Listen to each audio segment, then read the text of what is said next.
Donc c'est à moi qu'il appartient la tâche difficile de présenter Francis Saint-Martin. Et tout d'abord, je dois vous dire une chose, c'est qu'en fait, Francis Saint-Martin est un alias lorsqu'il est dans le siècle du révérend père Émile Chasuble, donc en fait, et qui signe aussi certains de ses travaux scientifiques du nom de professeur Pafounon. Alors, c'est donc le révérend père est à la fois donc un auteur. Il a écrit plusieurs études sur les pulps, sur Bob Moran, profession aventurier, et plus récemment sur la science-fiction en France dans les années 50. Donc auteur d'un certain nombre d'études, mais aussi illustrateur de nombreuses publications, éditeur avec les éditions de l'Hydre, entre autres. Et surtout, c'est un collectionneur extraordinaire. Je crois pouvoir dire sans m'avancer qu'il possède certainement de loin la plus belle et la plus complète collection de publications, que ce soit livres, BD, fascicules, etc., sur les littératures de l'imaginaire en France et sans doute même en Europe. Et donc Francis va maintenant répondre à une question qui nous taraude tous depuis longtemps, mais où est Roby, la vérité nickel-chrome? Merci Jean-Luc. Chers ouailles, non, excusez-moi, je me suis trompé d'endroit. Chers amis, je vous remercie d'être présents aussi nombreux à cette causerie. Et je sais que parmi vous, certains ont assisté aux précédentes, sinon à toutes, non, aucun. Mais oui, plusieurs qui ont assisté aux causeries sur les robots. Vous avez constaté que ces causeries étaient très intéressantes. Elles ont été menées par des lettrés, des érudits, des savants, dont certaines d'ailleurs de portée interrégionale. Non, peut-être interdépartementale quand même. Donc des gens très pointus et qui ont cependant le défaut du spécialiste, du grand savant, c'est de regarder les points très fixement, avec précision, mais peut-être de ne pas assez s'en éloigner. Donc on vous a expliqué les choses sur les robots avec une précision exquise et infinie, mais je crois que je dois prendre le contre-pied. Je dois, à cette heure-ci, puisque je vais terminer la série de séances, vous présentez les robots d'une autre façon. Vous présentez les robots en globalité et non pas dans une vision microscopique, mais une vision macroscopique. D'autant plus qu'à notre époque... Ah, excusez-moi, il faut que je prenne mes notes.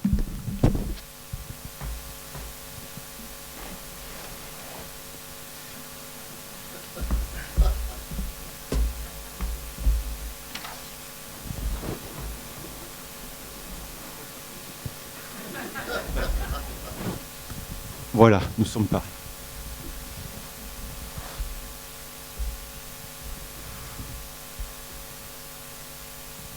Voilà. D'autant plus qu'à notre époque, le robot, même s'il nous intéresse au plus haut point, semble peut-être réaliser une menace. Et on se pose la question, que sera le robot demain?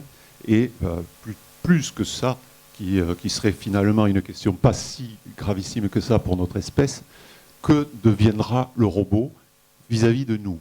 Et peut-être, je suppose qu'on l'a évoqué pendant cette série de conférences, peut-être que les robots seront amenés à nous remplacer. Et faire des travaux intéressants que nous avons tous, que nous jalousons tous, c'est-à-dire porter un attaché case, ce qui est quand même un des devenirs les plus flatteurs de l'espèce humaine à notre époque. Ah, voyons. Ça ne marche plus. Non, ça ne marche plus. Voilà. Voilà. Donc, porter les attachés case, c'est une chose, mais en plus, habiter nos villes. Donc, vous imaginez déjà qu'on ne peut pas circuler avec les réductions de voies si on se trouve des robots partout, ce que nous allons devenir. Peut-être qu'on finira par nous chasser. Ceci dit, la cohabitation avec les robots n'est pas une chose nouvelle pour l'espèce humaine. C'est quelque chose qu'on a oublié de vous préciser jusqu'à présent, c'est que le robot a existé sur la Terre de façon continue depuis les origines. Je vais vous le prouver par une série de documents. Certains, vous le verrez, sont extraits d'Internet, donc ils sont d'une fiabilité relative. On sait très bien que Internet, c'est un peu tout ou n'importe quoi. D'autres proviennent de ma bibliothèque, ils sont non incontestables. Bon. Donc le robot, tout le monde le connaît, tout le monde l'a vu, c'est un être bizarre qui est constitué par un assemblage assez disparate de boîtes de conserve, ce qui prouve quand même que l'industrie alimentaire a quand même une existence prouvée assez ancienne, puisque vous allez le voir, même au travers ici des images pieuses, on constate que le robot a une existence qui peut remonter à la Bible. Et peut-être même que le diable était un robot. Ceci dit, cette image pieuse est un document informatique, donc je ne peux pas en garantir l'authenticité, certainement, mais j'ai d'autres documents qui prouvent que les robots ont occupé notre astre bien avant nous. Et il y a plusieurs dizaines de millions d'années, nous avons une photo, c'est un élément rare, parce que la photo argentique ne résiste pas tellement aux millions d'années, mais celle-ci est la preuve que les robots déjà avaient domestiqué les dinosaures il y a au moins 65 millions d'années, puisqu'ils ont disparu, vous le savez tous, il y a 65 millions d'années. Donc cela prouve que le robot a cette existence. Heureusement que nous avons trouvé cette photo, parce que les ossements d'êtres métalliques, eux, par contre, ne pourraient pas nous parvenir au-delà de cette période. Voilà. Donc nous avons bien ici des robots qui existaient avant même que l'être humain apparaisse sur notre astre. Donc se poser la question aujourd'hui de la coexistence et de la prédominance d'une race sur l'autre me semble un peu curieux. Compte tenu de la période évoquée dont je vous parle, je vais aller assez vite. Je vais sauter les éons, les âges, parce qu'on ne peut pas quand même parler de millions d'années en quelques minutes. Et je vais vous donner des éléments flagrants de la présence robotique sur la Terre à certaines époques. Et en particulier, après que l'Europe ait été peuplée par les hommes, on se rend compte que la race robotique s'est plus ou moins exilée et les traces historiques ne nous permettent pas de témoigner d'une présence très très fréquente sur notre continent de la race robotique. Ceci dit, nous avons ce document peint par Frank Erpol qui nous prouve que des robots ont combattu des fauves dans les arènes romaines. Il fallait s'en douter, c'était évident, parce que les Romains ont consommé beaucoup de races, de sectes religieuses à l'époque des Jeux. Ils ont consommé beaucoup de chrétiens. C'était une secte qui était assez pratique pour les Romains. Elle coexistait, elle se cachait dans les villes romaines. Elle fournissait quand même un spectacle d'assez bonne qualité, mais les Romains en ont un peu abusé. Et elle a fini par disparaître, non pas physiquement, mais tout simplement parce qu'un empereur romain traître s'est converti. Donc à partir de là, on ne pouvait plus utiliser les chrétiens dans les arènes. Alors les Romains, qui disposaient d'un empire gigantesque, se sont étendus et ont été chercher d'autres sectes religieuses. On sait que des bouddhistes ont été introduits dans les arènes. Ceci dit, ils n'étaient guère plus réactifs que les chrétiens. Ils sont vite passés de mode. Quant aux Tibétains, ils se sont tous échappés en lévitant. Donc, ça a été fini. Par contre, les robots que l'on trouvait en Afrique avaient le contact facile avec la vie sauvage et ils ont été employés abondamment à cette époque-là, avant la fin de l'Empire romain, dans les arènes, comme on le voit sur cette illustration.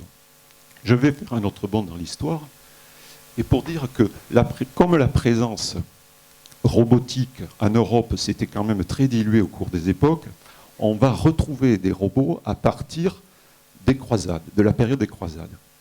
Les croisés vont aller au Moyen-Orient et vont tomber sur des robots orientaux, dont certains vont les fasciner, ils vont les combattre, comme on voit ici. Mais ces voyages, ces croisades, comme les croisades nous ont rapporté beaucoup d'éléments culturels, les mathématiques, la médecine, l'architecture, tout un tas d'éléments orientaux en Europe, Ils vont nous ramener aussi, ces voyages militaires, vont nous ramener des robots en Europe. Et la preuve en est, ici, voilà, toute personne sensée va se dire, effectivement, pourquoi n'y avais-je pas pensé plus tôt? Un chevalier du Moyen-Âge, ce n'est qu'un robot. En plus, réfléchissons, posons-nous quelques secondes. La stratégie militaire de l'époque est assez basique. C'est-à-dire, on prend un élément contondant, on se tape dessus jusqu'à ce qu'il y en ait un qui cède. Aucun être humain ne se serait comporté comme ça. On ne se bat pas de cette façon-là, on le sait bien, on se bat de façon intelligente, pas brutale, comme un robot. Un robot n'a pas vraiment besoin de se protéger, il utilise la force brute. Qui plus est, les chevaliers ont été essentiellement utilisés dans l'art équestre. C'est-à-dire qu'on organisait des joutes et ils ont développé la lutte à la lance horizontale. Franchement, vous imaginez qu'un bonhomme se combattrait de cette façon-là? C'est complètement stupide. Pour toucher l'adversaire, il ne faut pas qu'il bouge. Donc, c'est vraiment du comportement robotique. Et on le voit, les robots qui se sont introduits dans les châteaux européens, qui étaient quand même culturellement assez avancés, ont fini par occuper des strates militaires jusqu'à ce qu'un fâcheux accident au XVIe siècle coûte la vie à un roi de France. À partir de là, la chevalerie, la charge, la joute à lance horizontale s'est achevée. Et l'âge d'or des robots a à nouveau cessé, a disparu en Europe. Mais les robots n'ont pas disparu pour autant. Alors c'est vrai qu'ils ont été beaucoup plus furtifs en Europe qu'ailleurs. Mais sur les autres continents, ils ont continué à prospérer. En particulier, prospérer, entendons-nous, ça n'a jamais été une race très fertile, et on en relève peu d'exemplaires. Ceci dit, on voit ici que la furtivité des robots, leur adresse n'était pas chose vaine. Vous voyez bien qu'aux États-Unis, enfin en Amérique à l'époque, futés comme ils étaient, ils se déguisaient déjà en Indiens. Ce robot est emplumé. Donc il est sûr qu'il était difficile de les distinguer des races autochtones. Et c'est pour ça qu'on n'a pas tant de traces de leur présence qu'en Amérique ou dans les autres contrées que l'on aimerait en avoir. Mais de toute façon, la race est élusive, furtive. Et aujourd'hui, les cryptozoologues de grande envergure, les plus célèbres, s'accordent à penser que ces robots furtifs sont à l'origine de tous ces mythes. Le Yeti, le Bigfoot, l'abominable robot des neiges. Toutes ces créatures que l'on a aperçues, mais qui l'on pense être mythiques, en réalité ont véritablement existé. Tout le monde sait bien que dans toutes les légendes, il y a un fond de vérité. Et d'ailleurs, pour revenir à la furtivité des robots et leur présence en Europe, on a aussi la trace, au XIIe siècle, d'un robot furtif en Angleterre. Ça serait Robot des Bois, qui aurait hanté la forêt de Sherwood. Et puis, à Haïti, les zombies. Alors, qu'était-ce qu'autre que des robots? C'était bien évident. Il fallait les recharger. Le temps de la recharge, ils ne bougeaient plus, comme tous nos appareils, plus d'éclairage, plus de fonctionnement. Et magique, d'une façon magique, ils se relevaient, ils refonctionnaient. Un zombie, ce n'était autre qu'un robot. C'est évident. Quand on prend un champ de vision qui s'élargit, qu'on considère globalement les choses, on comprend plus facilement certains mystères. En Afrique, le robot a été très utilisé. Le robot africain était débonnaire, joueur, souvent amical, un peu violent certaines fois. Mais les Anglais ne se sont pas trompés. Ils ont trouvé son utilité et ils ont utilisé le robot dans toutes les capacités qui étaient les siennes. Ici, on le voit servir de véhicule. Là, pousser un véhicule. Mais c'est un être robuste. Il était capable de grandes choses.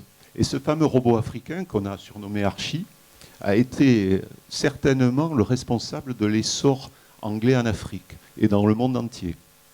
Et je ne l'aime pas trop parce que l'Afrique aurait dû être notre chasse gardée. Elle ne l'a pas été à cause de ces individus-là qui étaient capables non seulement de combattre des animaux, de franchir les rapides, mais aussi d'aimanter leur structure métallique et d'attirer les armes de leurs adversaires, de les bloquer sur eux-mêmes.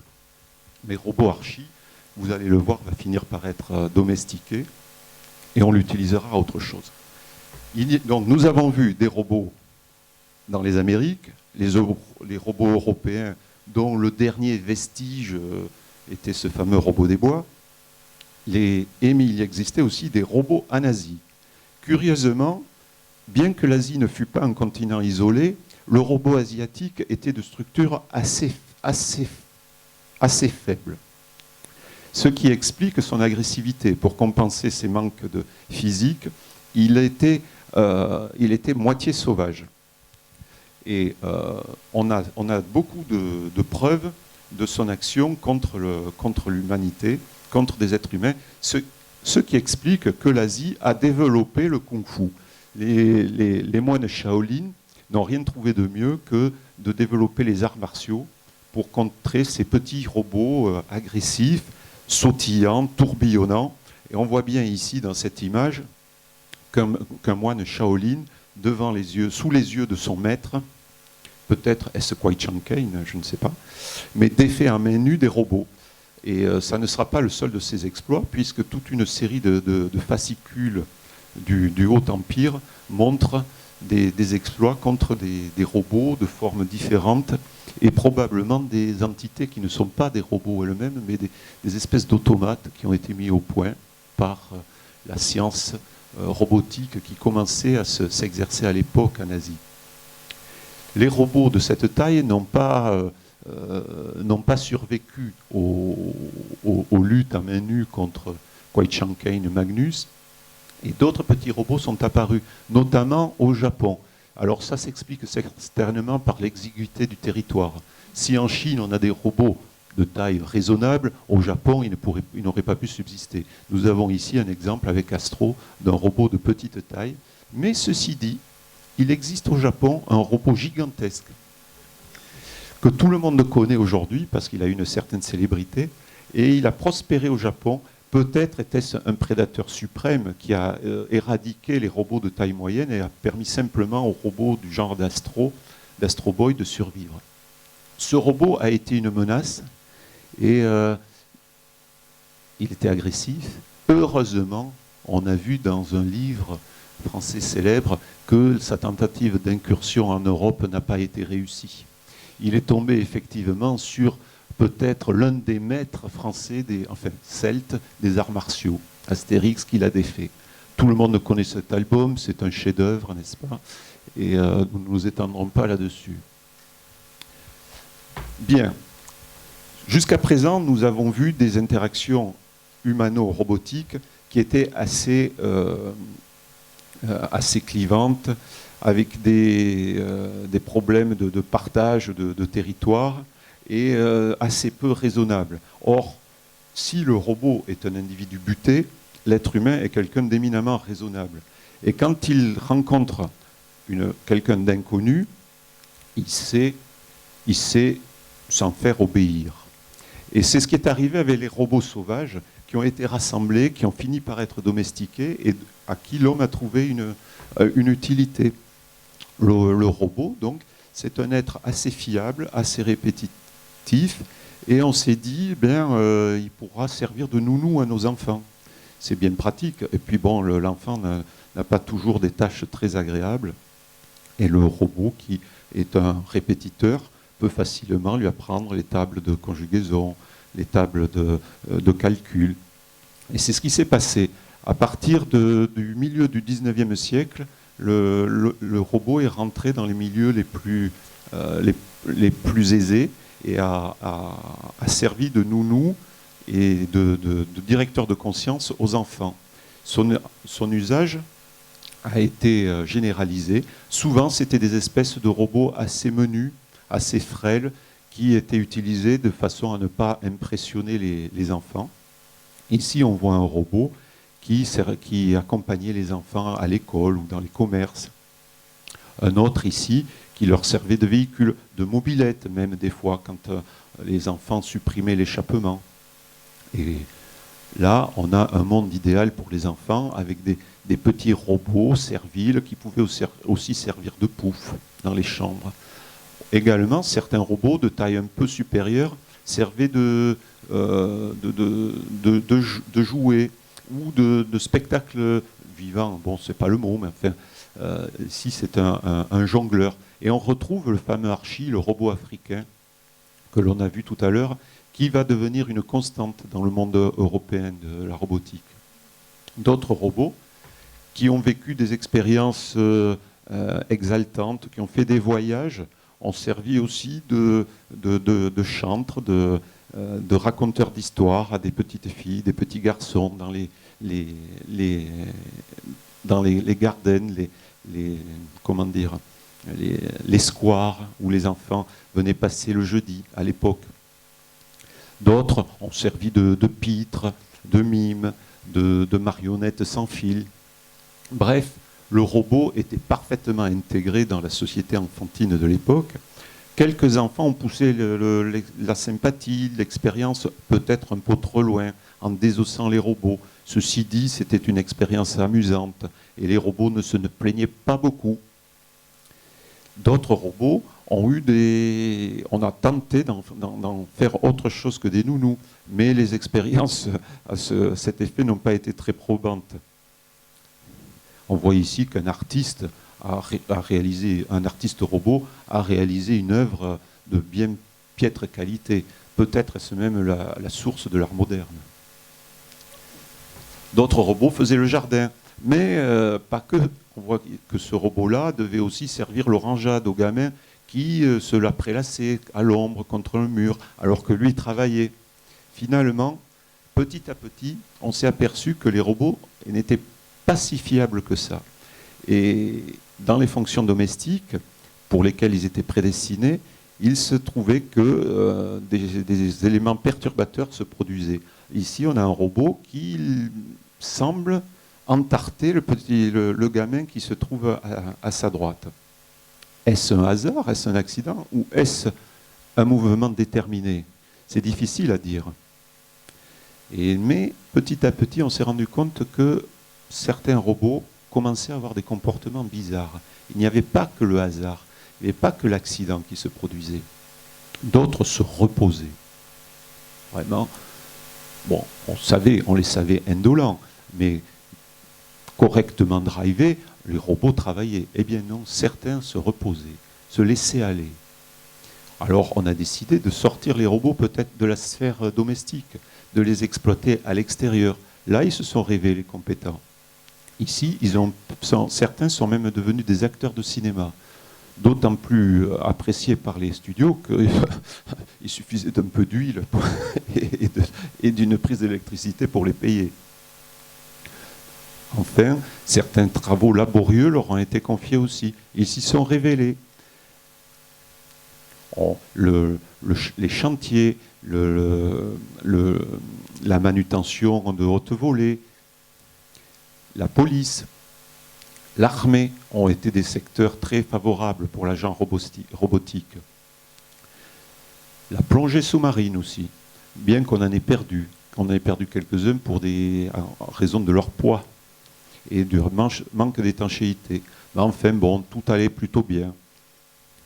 Ceci dit, on s'est aperçu que petit à petit, certains robots développaient un genre de nostalgie. Ils avaient moins d'ardeur au travail. Leurs compétences n'avaient pas diminué, mais c'était leur vigueur, leur volonté qui semblait s'étioler. Certains sont même devenus un peu rêveurs. On aurait presque pu dire des poètes en herbe, ce qui n'allait pas vraiment avec la mentalité robotique. On a vu que c'était plutôt des êtres de la nature qui affrontaient facilement la vie à l'extérieur et qui aimaient la discrétion. Mais finalement, ce qui s'est passé, et la question qu'on se pose aujourd'hui, on s'en est rendu compte plus tôt, c'est que le robot, avec toute sa ferraille, il avait quand même un esprit. Et cet esprit semble s'être développé au contact de l'être humain. C'est une chose assez curieuse, parce que, rassurez-vous, l'être humain n'a rien fait pour préserver le robot, pour préserver son intégrité, il n'a fait que s'en servir. Et pourtant, voilà ce qui s'est passé. Le robot est tombé sur des livres de science-fiction. Et il a lu de la science-fiction. Quel malheur!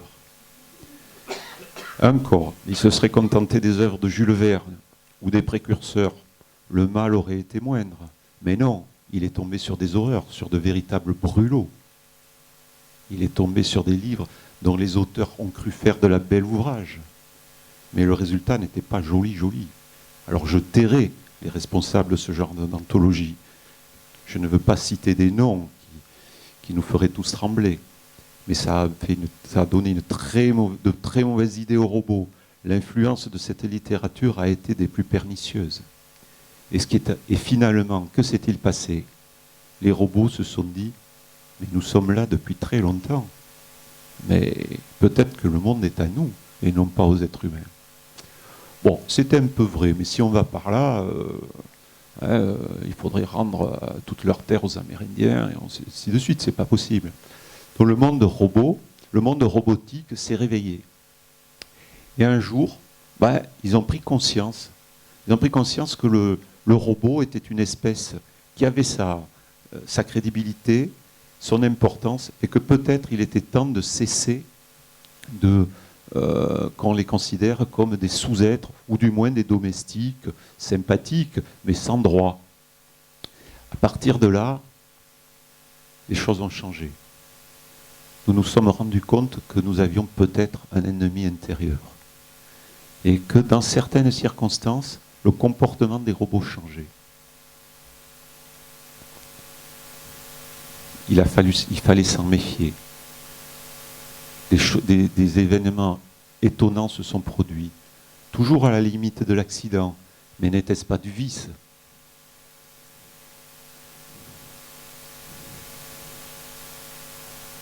Ce n'est plus un robot protecteur que nous avons là, c'est peut-être un robot agresseur, un robot qui a des intentions cachées. Partout, la terreur a fini par s'installer. Jusqu'au jour où le robot s'est révélé. Le robot, j'utilise le singulier, mais c'était le pluriel. Les robots ont élu des chefs. Les robots se sont réunis. Bien sûr, les capacités physiques des robots étaient ce qu'elles étaient, mais ce n'étaient quand même pas des gens qui avaient des gros muscles. La plupart d'entre eux étaient filiformes, étaient incapables de mouvements véritablement coordonnés. Donc pour le moment, ils n'étaient pas bien dangereux, tous ces robots. Bien sûr, ils étaient revendicateurs, mais on a su les remettre à leur place. Pourtant, ils ont continué à réfléchir. Et voilà que maintenant, ce qui jusqu'à présent n'était que suggéré et mis discrètement, est devenu une revendication. Les robots ont revendiqué leur territoire. Ces gens-là s'imaginaient qu'ils pouvaient profiter des richesses de leur pays, qu'ils pouvaient même diriger les contrées dans lesquelles ils vivaient. Mais comment était-ce possible? Il est à peu près certain que des influences extérieures ont été faites sur ces êtres auparavant débonnaires, serviles, bon, pas très vaillantes, mais quand elles étaient bien surveillées, bien drivées, capables d'un minimum. D'où venaient ces influences étrangères, on ne le sait pas trop. Peut-être qu'elles venaient de l'Est, je ne sais pas. En attendant, les robots ont décidé de s'accaparer de notre monde. Et ils ont eu l'outrecuidance de le baptiser leur monde à eux. C'est quand même culotté. Et petit à petit, d'événement en événement, d'attaques de plus en plus manifestes, dangereuses. Ici, même les poulets robots s'y sont mis. Dans les poulaillers, ils se sont rebellés, ils ont cassé tous les œufs. Et ils ont refusé, les poules robotisées ont refusé de pondre. On s'est bien rendu compte que tout n'allait plus aussi bien qu'auparavant. Et on a dû se rendre à la réalité. Il fallait traiter le problème des robots. Et nous l'avons fait de la façon la plus humaine que nous connaissons, en décidant de les tuer. Et la guerre des robots s'est déclenchée. Ici, nous avons quelques robots de première génération, mais ils ont été vite améliorés. et les combats se sont intensifiés. Il a fallu redoubler d'intelligence pour lutter contre ces êtres, d'autant plus que certaines trahisons apparemment se sont faites. Ici, on voit une image où visiblement un robot a été doté de lance-flammes allemand. Bonjour l'Europe. On voit que la coordination, la sympathie et puis le travail en commun des pays n'a pas résisté à certaines influences. Et puis les robots sont devenus des maîtres en déguisement. Ils étaient capables de se cacher un peu partout. Il a fallu les débusquer. Heureusement, nous avions la réponse à toutes les questions. En tirant une balle dans le bras, on voyait bien ce qu'il en sortait, du sang ou de la ferraille. Les robots étaient aussi des êtres, bien sûr, ils avaient un cerveau, mais assez primitif. Des mages, des psychagogues sont rentrés dans la lutte, sont parvenus à contrôler certaines forces robotiques. Mais d'autres, des monstres quasi invulnérables, nous ont quand même donné pas mal de tort. Et puis, les robots ont ressorti des vieilles espèces qui étaient contemporaines des dinosaures que nous avons cités tout à l'heure. Ça a été difficile de se débarrasser de ces oiseaux-là. Les robots ont utilisé des méthodes qui étaient inhumaines, que nous n'aurions jamais pratiquées. Ils ont, par exemple, enfermé ensemble tout un tas de prisonniers derrière des barbelés. C'est dans des conditions iniques. On voit bien que les pauvres malheureux prisonniers sont obligés de travailler. Heureusement, leurs tenues sont propres, car l'homme garde toujours un peu de dignité. Ceci dit, nous sommes capables de faire face à tous les événements. Et l'homme s'est repris, et à force de volonté, est arrivé à imposer sa loi au robot. Et le robot a dû céder. Il se retrouvait à rouiller les cadavres. Les squelettes des robots ont parsemé la terre à tel point que les robots ont abandonné la lutte. Enfin, les robots sont revenus à la raison. Malheureusement, dans tous les conflits, il se passe des choses curieuses. Le fameux syndrome de Stockholm peut se produire à l'échelle planétaire. Et on s'est mis à se dire que pour régler le problème des robots, il suffisait d'en faire des égaux.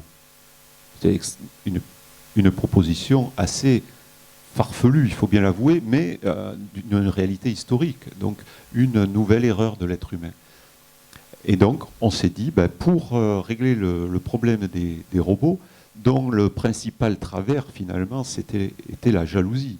Tous ces conflits nous prouvaient bien que le robot voulait devenir un homme, voulait accéder aux droits de l'homme, droits de la territorialité, droits économiques, droits sociaux, ainsi de suite. Donc pourquoi ne pas transformer les robots en hommes?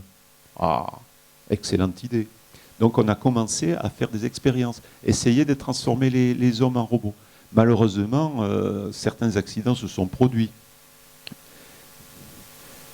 L'homme pensait que le robot pourrait devenir un homme. Mais en réalité, dans la tête du robot, on avait ça. C'est la loi de Darwin. Après l'homme, c'est le robot qui devait l'emporter. Hérésie, s'il en est. Ceci dit, des scientifiques félons ont continué à essayer de transformer les robots en hommes. Bon, au début, on a plutôt essayé de transformer les robots en femmes.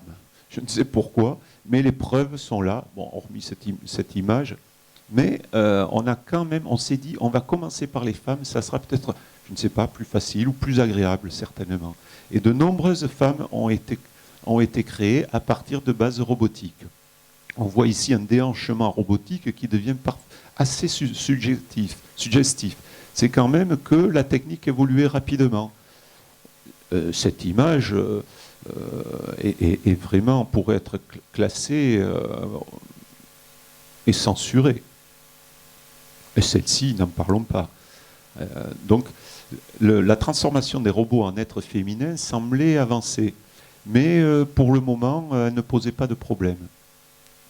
La transformation des hommes en robots, des robots en hommes a été plus difficile, plus hésitante. Ceci dit, elle est arrivée à terme. Et on s'est rendu compte, à partir de là, que les robots n'ont eu qu'une volonté, c'est devenir des hommes. Être semblables aux êtres humains. et même parfois dans leurs excès. Ici, on a des robots californiens qui sont devenus des surfeurs, des robots surfeurs pour séduire des femmes, et non pas des robots.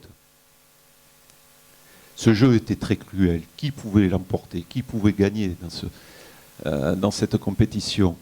Nous ne le savons pas encore. En tout cas, nous avons observé tous ces phénomènes. Il semblerait que les robots masculins avaient une certaine concupiscence envers les femmes humaines. On a tout un tas d'images, tout un tas de rapports de police qui le prouvent. Alors, je vous en ai mis quelques-uns, mais il y en a des quantités. Je ne sais pas si vous avez été voir l'exposition de Jean-Yves Fréburger, mais les robots se retrouvaient souvent dans ces situations-là, des situations de concupiscence, d'accaparation, de contrainte. Et pourtant, on ne peut pas dire qu'ils avaient grand-chose pour eux. Ce qui explique peut-être aussi leur volonté affirmée de violence. Et quant à celui-ci, il semblerait qu'il ait eu des goûts plutôt mixtes. Celui-ci aussi. Eh bien oui, peut-être qu'en plus d'avoir un esprit, le robot avait un cœur aussi. Il éprouvait des sentiments. Allait se devenir l'âge d'or des robots. Quand le robot était comme autrefois juste un sauveteur, tout allait bien. Mais voilà que tout changeait. Et certains robots semblaient avoir aussi du sex appeal. Les femmes se sont penchées vers eux. Qu'est-ce que ça allait donner? Le journaliste Jean-Claude Forest l'a prouvé. Les relations avec les robots étaient vaines. Le robot lui-même avoue que finalement, ses élans sont très mécaniques. Le plaisir n'était pas au rendez-vous. Mais ceci dit, les chercheurs, les scientifiques collabos se sont évertués à améliorer leur créature et à transformer encore plus le robot, à l'amener vers la voie de l'humanisation. À tel point qu'il a été difficile de faire la séparation entre les deux espèces. Cette créature est-elle un robot ou est-elle une femme? C'est extrêmement difficile à dire. Et puis même, quand on se rapproche, est-ce que la créature enlève des particules métalliques ou les rajoute-t-elle? Qu'est-elle? Les robots avaient vraiment du cœur. Ils s'aimaient. Et leur volonté de devenir des hommes et des femmes était manifeste. Était-ce toujours la jalousie, comme on le croyait précédemment? Je n'en sais rien. Les robots s'aimaient. Il ne leur restait plus qu'une chose à faire, c'est peut-être concevoir, avoir des bébés eux aussi. J'ai le temps, Jean-Luc? 5 minutes? Ah. Bon, je vais peut-être pas... Bon, pour nous avancer, je vais sauter le bas de la page. Voilà.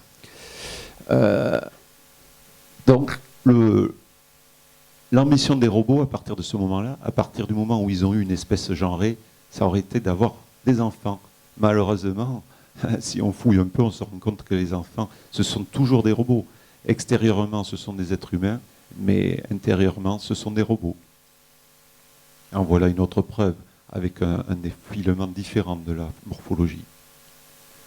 Donc, nous nous rapprochons de la fin de notre exposé, puisqu'il faut que j'aille un peu plus vite. Et on voit bien que dans la progression darwinienne, il n'y a pas de place pour le robot, il n'y a de place que pour l'homme. Et on voit bien ici, dans cette représentation, qui porte l'attaché case. Ce n'est pas un robot, c'est un être humain. Donc nous revenons à la normalité. Les choses sont bien à leur place. Un robot est un robot et l'homme est un homme. Ceci dit, en matière robotique, il vaudrait mieux quand même avoir des yeux derrière le dos. Mais ça, l'homme augmenté nous le promet. Et voilà, je vous ai révélé la vérité nickel-chrome sur les robots. Je ne peux en dire plus. Vous voyez que ce que l'on vous avait présenté jusqu'à présent était quand même assez fragmentaire. La réalité robotique est bien plus vaste que ce que l'on imaginait. Voilà. Merci.